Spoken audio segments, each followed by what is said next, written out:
Hey folks, welcome back to the channel. My name is 3-Chord Dave. I really appreciate you being here today. We're going to talk about some PRS guitars and what I think is going to happen over the next few months. If you could hit that like and subscribe button down below, that would really help out the channel. You could be subscriber number 100, and how cool would that be?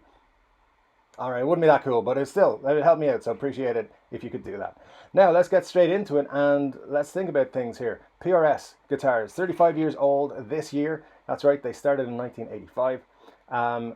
So big things were planned for the summer. Now, of course, everything's been cancelled over the summer, so there's no Summer NAMM, there's no in-person events, no guitar shows happening, and PRS had to cancel their 35th anniversary event. Now, that would have been lots of people playing guitars, would have been people doing demonstrations and artists and all that sort of stuff, but there would also have been an element of, hey, look at this new stuff we have.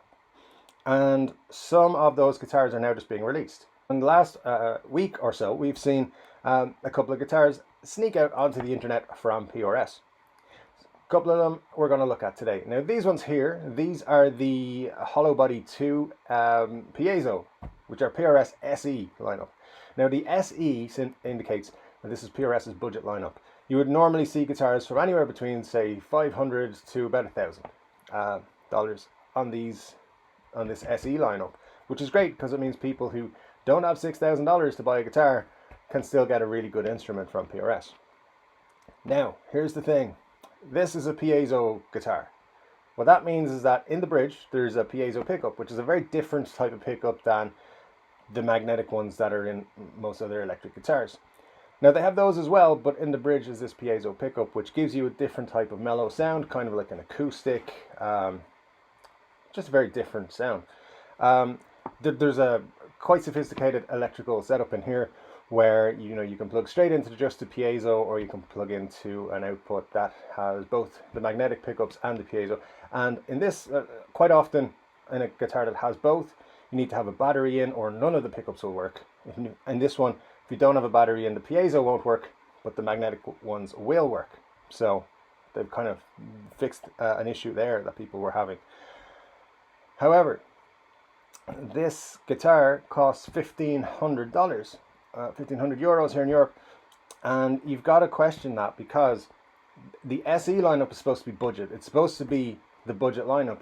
I don't think 1,500 falls into a budget guitar lineup, because you can buy a very, very solid Gibson USA Les Paul for that money. You can buy a good Telecaster or Stratocaster in the USA, made in USA lineup from Fender. You can buy some really fantastic guitars for around 1,500, maybe a little bit more. On a sale day, you might even pay a little bit less. So why do PRS think that they can sell an SE guitar for $1,500? Well, look, they've got the piezo technology in there and everything, and it's a lovely looking guitar, great finishes, all that sort of stuff.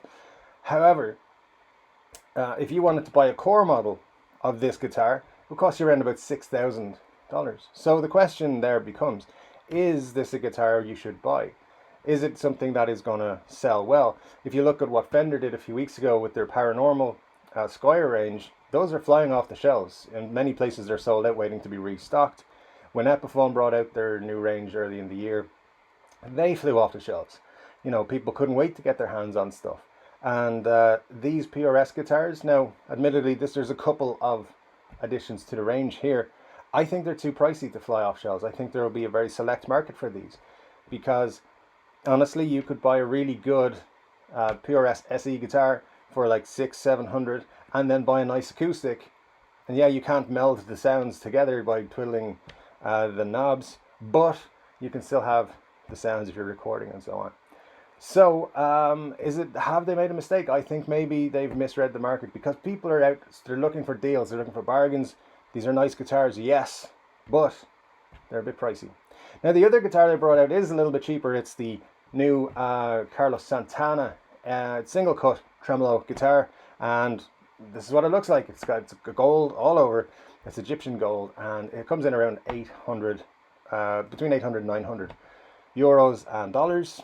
And it looks pretty, it looks nice. Do I think it's better than, say, an Epiphone gold top faded that comes in around 400? I really don't. So, you know, it's double the price of what you can get again on the budget lines from other manufacturers. So I think maybe PRS a little bit too excited here, and they're pushing out guitars at prices that are too high.